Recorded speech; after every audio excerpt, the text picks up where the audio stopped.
Need some help?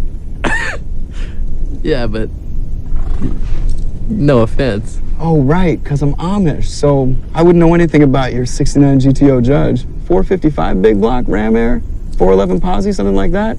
Weird, that thing must have fallen straight from space. Well, good luck with your future ride, spaceman. My name is Richard Dix, and this is How Did That Happen? A podcast where I look at everyday things or events and try to figure out how they came to be. Every week I will research one topic, and by the end of the episode, I hope to truly have the answer to the question, how did that happen?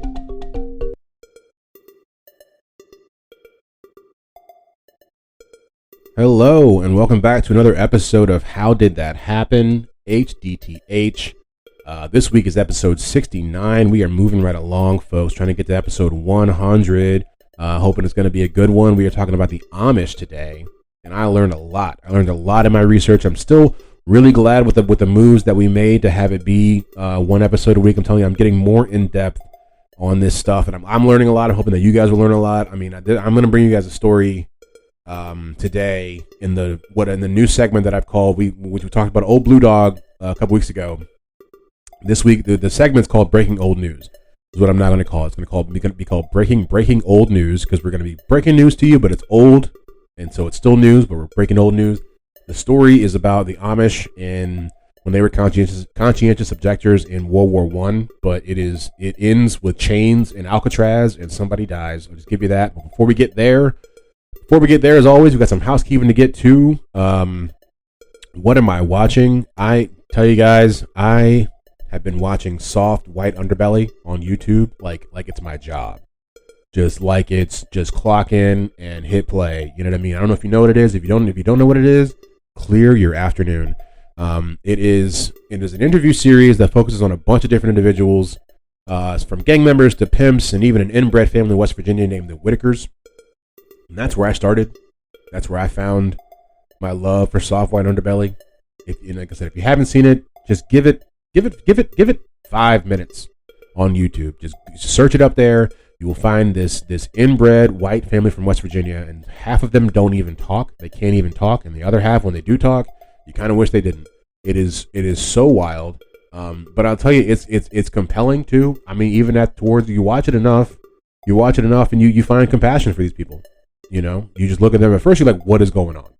What is really going on?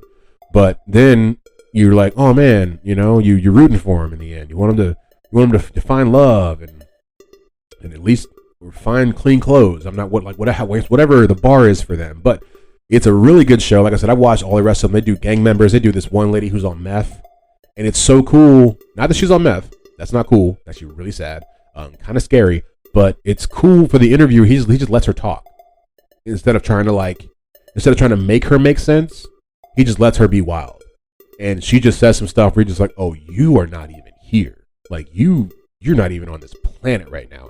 But it's cool to kind of see that. But I would definitely check that out. Definitely worth it. I think that's about all. I've been watching a lot of true crime on Netflix, like a lot of true crime. So I'll give you guys one more since I have. And there's one on Netflix right now called Don't Pick Up the Phone. And it is about this guy who calls all these different fast food restaurants over a span of like 10 years and gets the people who pick up the phone, usually the managers of the restaurants, gets them to basically strip search and sexually assault his crew members, like the people that worked at the restaurants. Like he was straight up, you know, like he would tell them, because they would tell him basically, oh, we got a report that someone in your restaurant stole something. And so now, because the guy would call him, say he was being a cop, say he was going to, you know, come there and arrest people. But if you don't want that to happen, for me not to do that, you need to strip search this person on the phone right now, you know, while I'm on the phone, then you'll be fine. But it's not real. And he's straight up like feeling these ladies up. They have video of it. He gets women naked. It is wild. It's called Don't Pick Up the Phone. Definitely check it out. But yeah, what am I listening to? I am back on my audiobook kick, guys. So it's definitely, we're out of the podcast weeds for a little bit. But still in the podcasters, because the person that I listen to her podcast too. It's called The World Deserves My Children by Natasha Leggero. And if you like her comedy, you will love her book. If you don't like her comedy, or if you don't know her, definitely check it out. It's all, you know, it's tongue-in-cheek. The World Deserves My Children. She's not that vain. But it just talks about her journey to have a child. I believe it's in her 40s. And what it's like to just have a child now in the modern times, have a modern husband, She talks about her life with before the baby as well as the baby now. Like I said, she's a comedian, and her husband is also a comedian. They have a podcast that I've mentioned on here before. It's called The Endless Honeymoon, and it's very funny. The husband even comes on to the audiobook for a little bit and talks. It's definitely good. I would definitely check it out. But yeah, it's called The World Deserves My Children. I also just started The Light That We Carry by Michelle Obama. That's pretty good. I've listened to her previous book before. The first like 3 chapters is about kind of the last book. So I don't know when we're going to get to the new stuff, but definitely worth checking out. I think still. But I think that's about all I got from that. As always, 7 days a week, you can find out how things happen over at htthappen.com. We got all the extras over there. You'll find the works cited, which is becoming a lot more fleshed out now that I have more time to do research and stuff like that. You'll find the transcripts for all the episodes, blog posts, anything like that. All the stuff for Bite Size Bios is over there as well. Also, Bite Size Bios, they now come out Mondays, every other Monday at 4:30 a.m. Basically taking the same time slot as How Did That Happen, twice a month. So every Monday at 4:30 a.m. we have some new content coming at you. The last Bite Size Bios, I believe, was on, no, it's not Weird Al, it was on Madeline Albright. I thought it was pretty good. Learned a lot about that lady. Really enjoyed doing research about her. Yeah, I think, let's see, is there anything else to say? I don't know if there's much to say. Like and subscribe as well, or like and subscribe wherever you find this. Always helps the podcast, helps us grow. We've been trying to get to top 100 history podcasts on Apple Podcasts. Still the goal. It was the goal last year. It's the goal this year, and will be the goal next year. Give us 2 stars. If you didn't want to give us 5 stars, please give us 5 stars if you'd like to. But if you want to give us 2 stars and say why you didn't want to give us 5 stars, that is fine as well, because constructive criticism is always welcome. I don't think there's much else to say to you guys before we get to the breaking old news segment. I'm telling you, it's a doozy. It is a doozy. So yeah, before I start to ramble as I'm known to do, without further ado, here is the episode.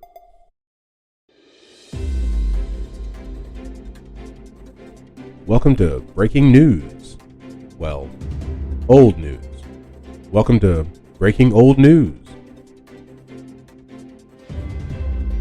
Okay, so in this week's segment of breaking old news, I'm going to bring to you a story of a couple Amish guys. I thought it fit very well with our topic this week is Amish people. So I'm going to tell you the story of a couple men named Jacob and David Whippiff. I believe, no, Jacob Whippiff, and David Joseph Michael Hoffer, right? And they were called to serve in World War I in 1918, but due to their religion, which is being Amish, they didn't want to do that. They're nonviolent. They don't fight in wars. They're what's known as a conscientious objector. And there were a number of things that were also not going well for them. They spoke German, right, which is kind of an issue because it's the quote-unquote language of the enemy. And they were also not very well educated because, as we'll learn later on in the episode, the average Amish person only goes up to the 8th grade in school. It's just the way their school works. So basically, they would end up being court-martialed because they chose not to fight in the war. And I think there were something like over 500 people have been court-martialed during that time, and some of them were sent other places. These guys ended up being sent to Alcatraz, and they were sent to Alcatraz, and they were basically, I mean, they weren't initially sent to Alcatraz. They were sent, let's see where I can find where they were sent to before. They were sent to Camp Lewis in Washington, and they chose not to put on the uniform, which is actually, we'll find later, is a kind of a big deal. And so they were nobody liked them there. You know, they were kind of tortured, like a lot of other conscientious objectors, which sounds really bad. They said that I think they were beaten. They were dragged across wooden floors to just fill their bodies with splinters. This is America we're talking about. This is America. These are American people doing this to other American citizens. Let's keep that in mind. This is not 1,000 years ago. This isn't in some war-torn country. This is in America. This is in the state of Washington on the West Coast. And so this was happening, I guess, to try to get them to, submit, basically. And they wouldn't. And they were sent, like I said, to Alcatraz. And when they got there, they were chained up. They were chained and into a form of torture that's called high cuffing. I don't know much about torture, but it's called high cuffing. And basically what happened, the chains were drawn up, basically so that their hands were crossed over the other, so their hands across their chest, and so that only their toes could touch the floor. And like I said, this is called high cuffing. So basically, all you could do is just kind of dangle, and the only thing that's touching the floor is basically just barely your toes. And because they would leave them like this for just days, I guess. And by the time they took them out of that, they were so swollen they couldn't even put on their clothes, anymore. Their arms were so swollen from being chained like that. But during this entire time, it's very interesting. They have letters, which I think will be on the Twitter page, or excuse me, on the website. They're writing home this entire time to their family, and they don't mention this at all. They don't mention the fact that they've been chained up. They don't mention their torture. They mention none of that. So none of their family knows what's happening. And so basically, not too long after they get kind of released, they're only there for a few days, I think, if I understand correctly. Their treatment was so bad that they had to call the family, the Amish family, and come out, tell them to come out to Alcatraz to kind of get them because they had messed them up so bad. And when they get there, one of them is dead. One of them already died, I think, and another one dies. But what's wild, and this is the part about the uniform, when they die, the military dresses them in an army uniform. And it's like that was one of the main things that they did not want and were fighting against the entire time in life, was to not wear that uniform, to not fight for America, which is fine. I really, as an American whose family is a lot of veterans in my family, I think, if that's how you feel, it's how you feel. It's really sad, but basically, so they would end up they would die in military custody and be taken back home. The remaining Amish guys that were with them were actually released and allowed to kind of accompany the body back to, I think they were in Montana, South Dakota, something like that. But yeah, so that's a sad story about some guys that got murdered by American troops in the Alcatraz prison. And that's what we do here on Breaking Old News. We're going to try to do every week or every 2 weeks, try to find you some different stories. I didn't have the actual newspaper. The website says it. I just didn't think it was, I thought what was more important was the treatment these guys got in American custody while they were Americans. But yeah, so that's Breaking Old News. We will now get to the normal segment of How Did That Happen? Here we go. Really here. Es ist really schön am Wetter heute. The weather is so good, China. Yeah, it's really warm. Well, så, jag vet inte, vi var så. All right, so today we're going to talk about the Amish people. And there are a lot of interesting facts about the Amish and the way that they operate. I don't think we'll get to all of them today because there's just so much, but I will try to definitely tell you how they came to be and as much as I can get into. Of course, there'll be more on the mini episode for whatever we don't get to today. So the Amish, formerly the Old Order Amish, are a group of traditionalist Anabaptist followers who have like Swiss and German origins. And the Anabaptist movement is basically, it was formed in the Reformation kind of time in Switzerland, around the late 1400s, early 1500s. There were some people there who basically, I think it was a Conrad Grebel, George Blaurock, some interesting names. These guys believe basically that the child baptism was not what truly brought, I guess, the person to God. It was the adult baptism. The word Anabaptist really just means to like rebaptize. So their whole idea was that, when you first come into the world and you're baptized, that's not, what makes you, brings you closer to God. It's when you choose to be baptized as an adult. And believe it or not, that was a big issue for some people. And so they had to kind of create their own version of Christianity. And that's something that the first thing that I learned when I was studying these Amish people is that I didn't know that they were also Christians. I didn't know that. I didn't know what I thought they were. I guess I thought Amishism or Amishites or whatever, that was something they had just made their own thing. I don't know. But no, they're actually just Christians. And it really does come about the same time that Protestantism as a whole, Martin Luther and his thesis, they're breaking off from Catholicism. This is just another one of those breaks from the initial idea of Christianity. And so the term Amish was actually first used as a term of disgrace because one of the main leaders in this early Anabaptist faith was a man named Jacob Ammon. He was an Anabaptist leader. And so they would kind of say like, oh, you're one of those Amish people. You're a follower of Ammon. You're Amish, So it's interesting. That's where their name comes from. And initially people were saying it to be mean to them. So, but they, just like we learned about Weird Al a couple weeks ago, he took his name and turned it into something positive. They took their name and turned it into a whole different type of people. And so the early Anabaptists formulated their faith, or formulated their beliefs in a confession of faith called the Schleitheim Confession. And this was in 1527, and Michael Sadler presided over a meeting at the Schleitheim in the canton, dude, these words are killing me, on the Swiss-German border. And he was actually arrested and executed not too long after that.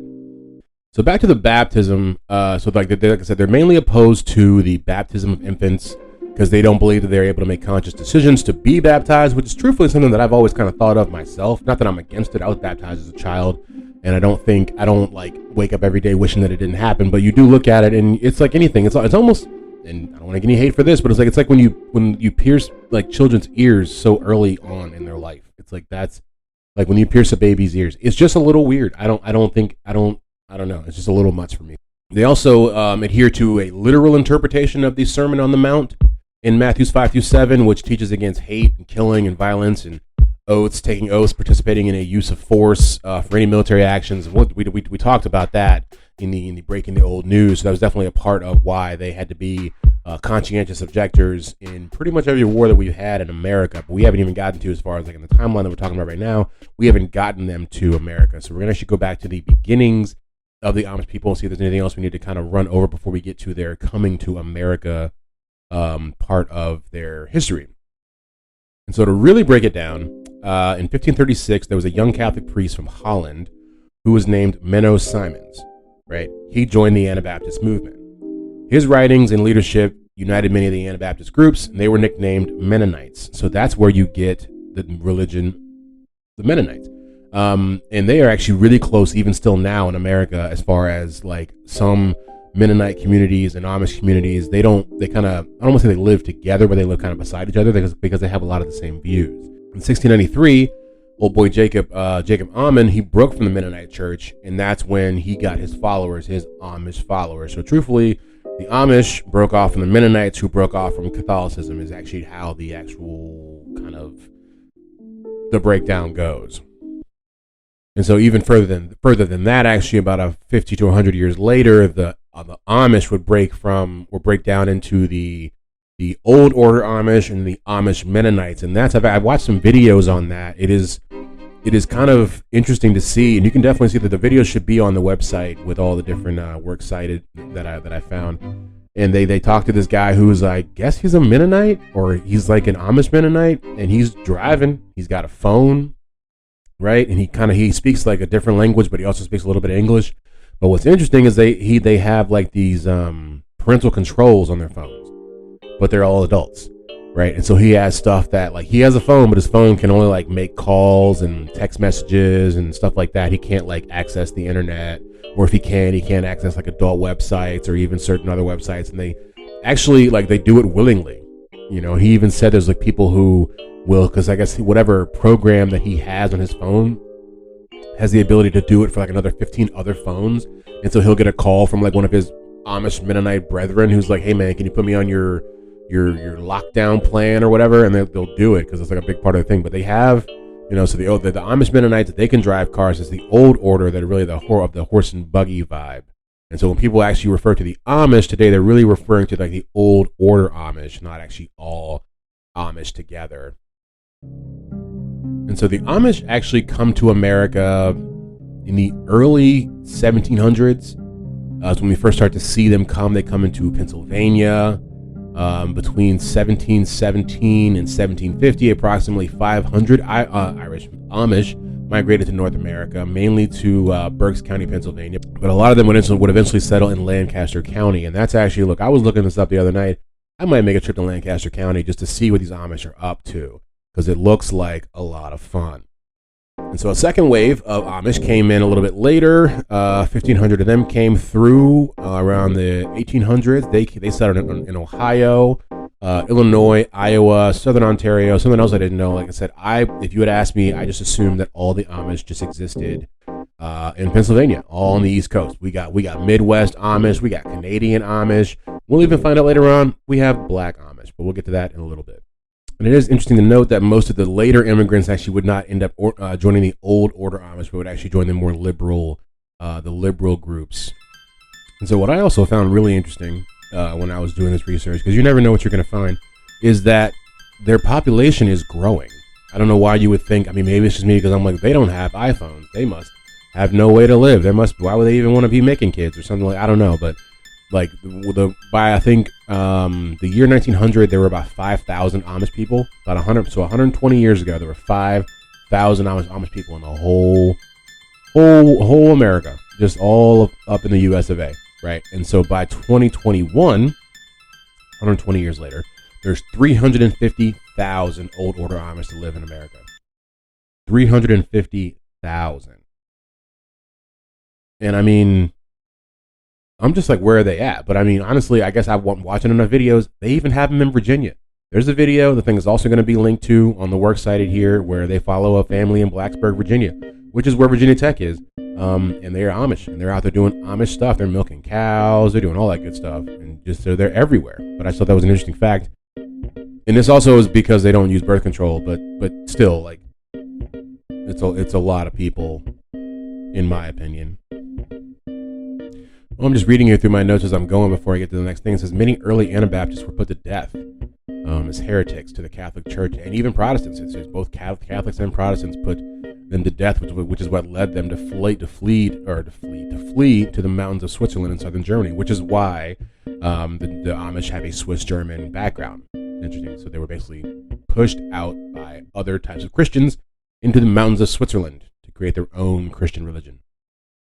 It says here that between 1862 and 1878, they would have a yearly Jahrversammlungen, which is a ministerial conference that were held in different places, and they would use to concern how the Amish would deal with tensions caused by the pressures from modern society, vis-a-vis should we be using electronic equipment of any kind or machinery, not really electronic equipment, but like stuff that's not just our hands and feet. The meetings themselves were a very progressive idea. It would help them to create uniformity within the church, but like I said, that wouldn't go on for too long. Eventually, some of them would start to get boycotted by different groups, different Amish groups. So they had a hard time trying to come together and kind of figure out what everybody wanted to do.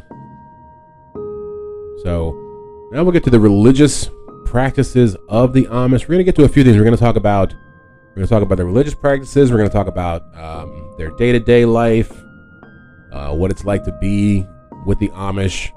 And that might be about it before we get out of here. But their religious practices, they basically kind of rest on two key principles, two key concepts to be Amish. The first one is their rejection of Hochmut, I guess is what it says, which is pride, arrogance, or haughtiness. Haughtiness, it's a fun word to say. And the high value that they place on Demut and Gelassenheit, which is humility and calmness / composure or placidity. So basically, they reject pride and they like people who are calm and composed.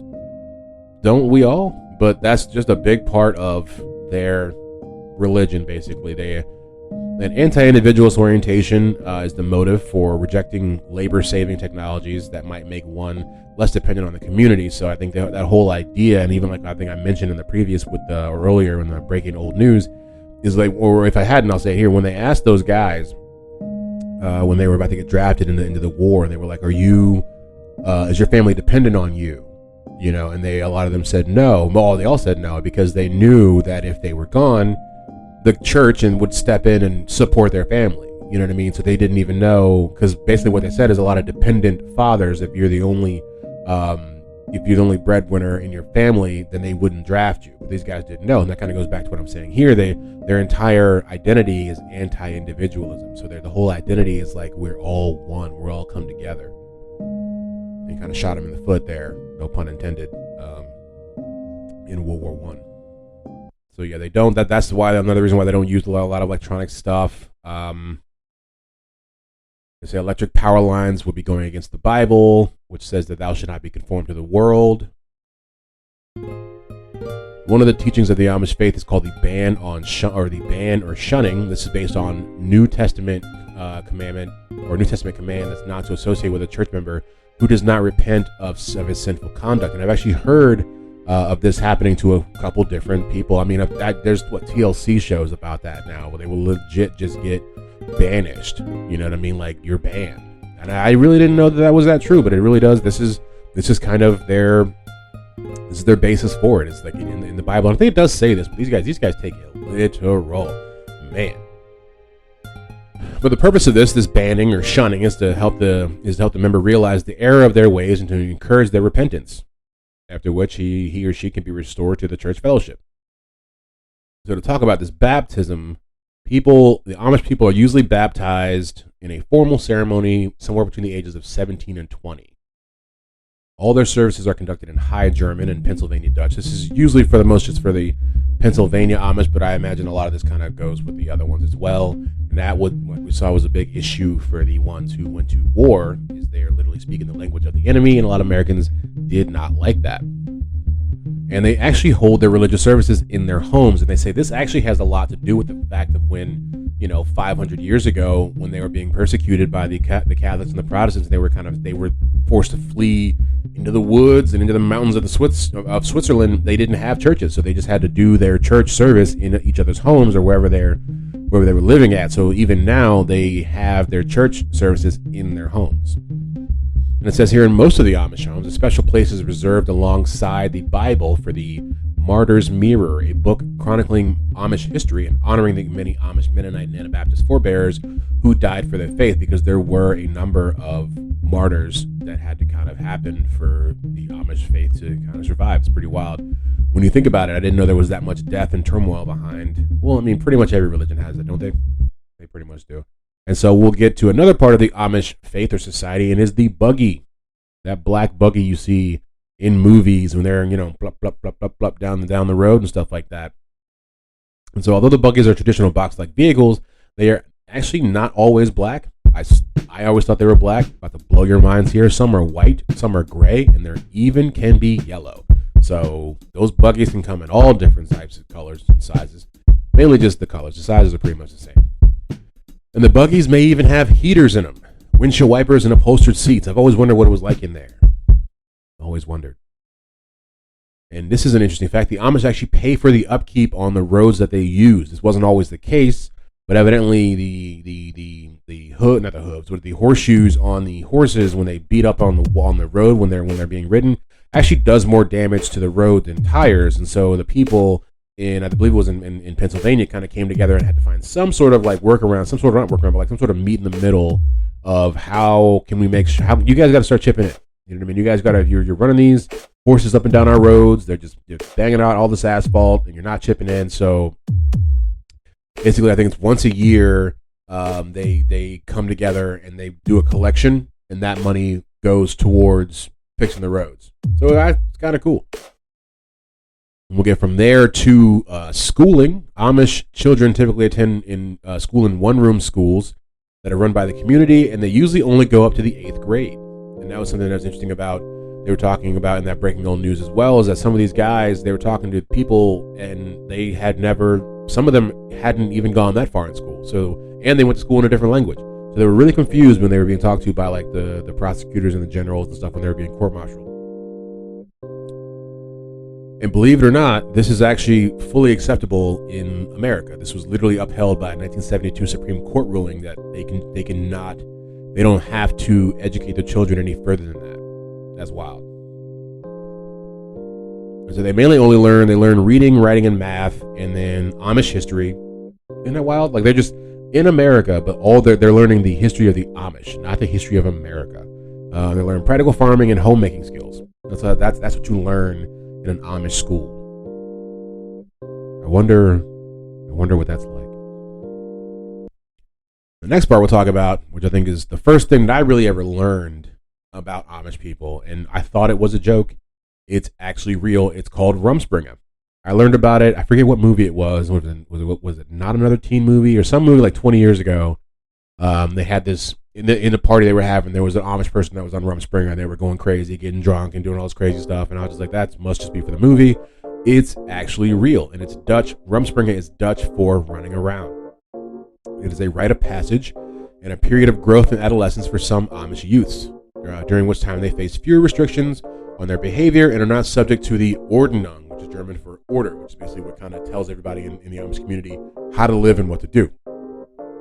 It's important to mention that not all Amish communities have this practice of Rumspringa, but some do. It usually starts at 16, and it's not always as crazy as like people going out and leaving their entire communities and moving. Sometimes it can be as simple as their parents let them use electricity in their room, and they can buy a car if they want. You know what I mean? Like you can, I'm Rumspringa. I got me a Chevy, whatever. Rumspringa. The length is actually indeterminate. It's a matter of personal choice, and it continues until the adolescent decides to join the church and be baptized as an adult member, and accepting the responsibilities that comes along with. But that is Rumspringa. The next part we're going to talk about is the furniture. And what's crazy is I don't even know where any Amish people are at where I live at all. But when I tell you there's an Amish furniture store down the street from my house, it's true. Well, not down the street from my house. I used to live down the street from one. I don't live down there anywhere. But I know where it's at. It's still in the city, about 20 minutes away. Never seen an Amish person here ever. Where are they bringing in the furniture on the buggies? Like, why wouldn't you would see that, right? But Amish furniture, as you would have it, as you would guess, is manufactured by the Amish, primarily in Pennsylvania, Indiana, and Ohio. It is generally known to be made out of wood, usually with particle board or laminate. They started to do this around the 1920s. There's actually a lot of different like designs that are actually kind of like, I guess, well known. I think the best company that's known is the Jonestown School in Lebanon County, Pennsylvania. They're the most widely known for their painted blanket chests decorated with flowers on 3 panels. So they actually have some of them even in the Smithsonian and in the MoMA, the Metropolitan Museum of Art in New York City. And because they don't use electricity, many of their woodworking tools are powered by hydraulic pneumatic power that is run on diesel compressors, if you were wondering. Their language, I don't have much to say about their language. You can find they do all speak different languages. There's a difference. They sometimes speak Pennsylvania Dutch, or just Dutch, or German, or mixtures of any of those, things like that. Most of them do know a version of English. They don't all speak English, but they speak a number of different languages. And then their outfits, I never knew. And I'll tell you this, I was just watching a video before I started this, and this is where it's like we could go deep or not deep, or you just think too much about stuff. Trust me, that's my main MO. And I'm watching, and they were talking about the clothes, and they were saying we wear these clothes so that we can all be the same, right? We're all one, all this good stuff like that. But what the part that gets me, the part where I get lost, is that they'll still have different colors. Like I'm watching and it's like 6 chicks and they all have like this one will have like a blue dress on. This one have one like a pink dress on. Like it's all single colors and there's no like designs. But I'm like, so who gets to decide what color you get to wear? And I don't think that anyone actually gets to decide. Now the hats they wear, which I'm sure they probably have a more distinct name than that, but they're prayer hats. Those are a distinct color. Those are distinct color. The black prayer hats are for women who are single and they usually a little bit younger, and the women who are married, they wear white ones. So I didn't know that. I thought they were just picking them. There's a rule and rhyme and rule for everything.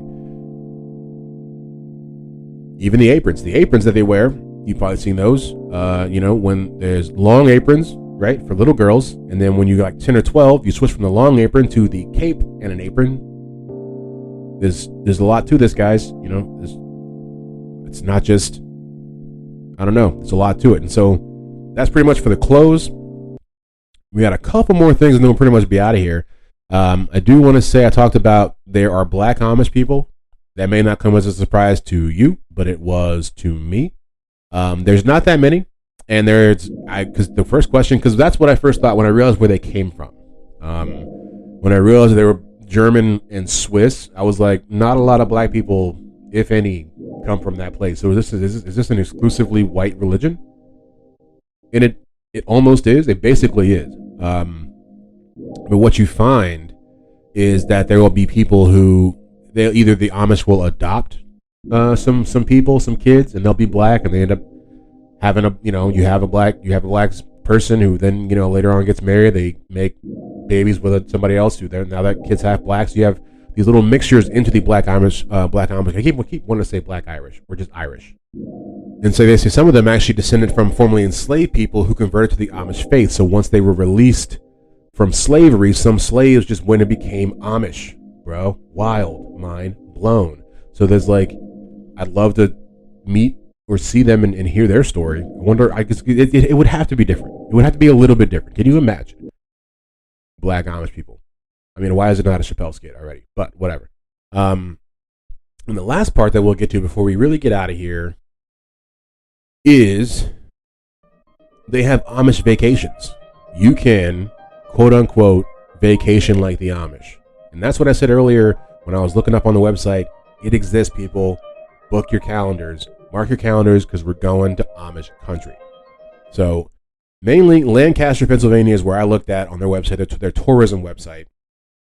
And it says, good morning from Amish country, right? Before you dive into the Amish culture that Lancaster County is known for, start off with a traditional breakfast that will sustain you through lunchtime. They got a bunch of different stuff. They got restaurants, Hershey Farm Restaurant, Bird and Hand Restaurant, and a place called Smorgasbord. They offer delicious breakfast options. They don't really say what they are. You can hop onto a bus tour some stuff, right? You can tour a 12-acre village. You can a lesson. You can see there how you can see where they learn in their one-room schoolhouse. Check out their farm animals. Like I said, tour the countryside. That'll take 1 to 3 hours. And then you can live in the Amish farm and house. And that offers a living heritage experience where guests can learn about the Amish through a farm tour, ride on the scooter run, which is a tour of the authentic schoolhouse. Just a lot of good stuff, man. It was definitely a way to kill an afternoon, if not a weekend. Let's see. They have for lunch. They have what is this? Hand twisted soft pretzels. Oh, that sounds good. Sounds so good. Sandwiches, pretzel rolls. They do a lot with pretzels, evidently. But these guys, I mean, they make a lot of stuff. They make a lot of dairy. They make all their stuff with like this milk from cows. So they're gonna have a lot of good stuff. They make ice cream. Amish ice cream is probably like that, man. I bet it's really good. And then they have the Beacon Hollow Amish Guest House, which is open for you to stay on a working Amish dairy farm in the heart of Amish country. And yeah, I mean, you can stay at a bed and breakfast out there where you can even just, start working and being Amish for a little bit. They got Amish made yogurt, they got homemade jam, all that good stuff. So I just brought that up just to say, after I was doing all this research, I was just like, is there a way for me to go check it out? There is. You can vacation like the Amish, which is for them just life, but I would do that.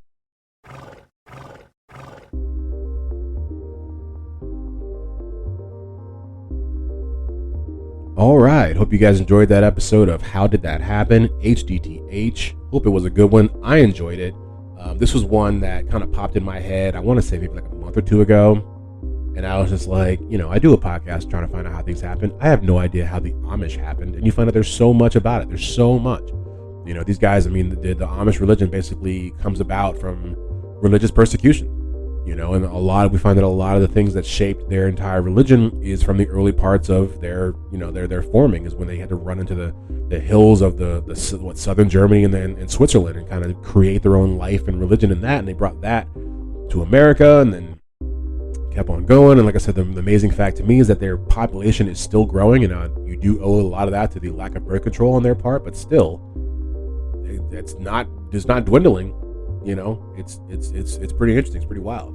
Hope you guys liked it. Hope you guys liked that breaking old news. That I found that literally right before I was about to record. I had another story that I was going to put in there that's not that interesting. I mean, it's kind of interesting, but not as interesting as the one that I just told. But yeah, I hope you guys like that. We're going to keep doing that. That's the new part of How Did That Happen? Breaking old news. We got rid of a couple segments. If you haven't been listening in a while and you're wondering where did the other segments go, the roundup and things I didn't know before are no more, or at least for right now. I just didn't see a point in continuing to do them. Going to keep on trying to evolve here and How Did That Happen with the pod. We're just going to keep pushing things forward and hope we get some more listeners here. But I always do appreciate the ones that come back week to week. I know you guys are there. I see the numbers. They're not great, but I see some dedicated people every week that listen to this podcast, and I really do appreciate you guys. Thanks for coming back and pressing play every week. And we'll see you next week with the next Bite Size Bios.